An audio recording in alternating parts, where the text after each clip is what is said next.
Hi guys, how are you doing? All right, the baby girl is here again. Joy, joy. Yeah, I'm here again. Continuation of our teaching series in overcoming the spirit of death. Yes, and today is day 8.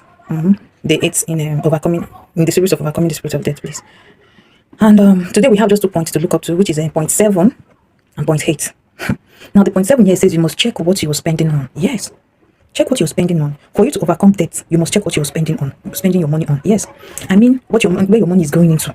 If you want to overcome debt, now you must not spend on wants. Now learn to spend on need, not wants, because there is a difference between want and need. Yes. Now, to spend on wants means to spend on whatever your eye sees, whatever you set your eyes on. You must buy it. You must do whatever it is that your body feel like at any point in time. You understand? That is spending on desire. Things that you desire, they are not really important to you at that very moment. Why needs are things that are needful and relevant. Things that you cannot even do without. At the moment, for example, you cannot dodge paying off your house rent when it's due. Yes, paying off your house rent. You cannot dodge it when it's due. Then another. Alright guys, like as I was saying, you cannot dodge payment of your house rent when it is due. Just the same way, you cannot dodge the payment of school fees, either for yourself or for your kids. Do you get when it is due? Now, apparently, what I am saying here is what exactly I am actually saying here is that a lot of people use the money meant for house rent, school fees to buy things that are not relevant. Now, imagine somebody buying 50 inches plasma TV, while they are using 21 plasma TV inch in the house at that very point in time. And meanwhile, the money it was supposed to use it for house rent, probably to pay the kids' school fees. Then it becomes a slave to debt because they'll start running away from the landlord, or probably the children will be sent out of school. Yes, they'll be sitting at home while other children are learning in the class. Alright guys, so what I'm saying in essence is this. Say to become slave to debt and they want to be running away from the landlord, just because they've used the money to satisfy their wants.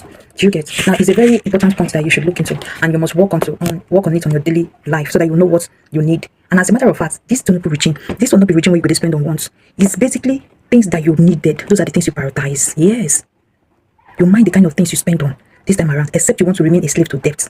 Because by the time you waste your money on the things you want, now by the time those needs, in fact, as a matter of fact, the needs are very, very essential, and those things, they are very, very important. Now, whether you like this or not, you must solve them. You must get them. Now, by the time you use your money to satisfy your wants, your needs are waiting for you. Yes, the needs are waiting for you there. Now, in order for you not to be slave to debt, you just have to know your difference between your wants and your need, and know when to do your wants and know when to do your need. Thank you. Now, the 8 points here we have here is regular savings. Regular savings. Now, let me use this ants. The ants save. Every now and then, once the ant steps out in the morning going for ants, he knows that when whatever he sees, he must push it back to their hole. Yes, the ants, they say very well. Now, say the ants ensure that whatever it gets outside must reach home, and it's consumed by many, not just whatever ants have, it must push it back to the hole. Not for that very day consumption, but for the next day, for the remaining days, they save ahead. Now, what am I saying? Say the ants ensures that whatever it gets, must reach home. You understand? It gets outside, must first reach the home.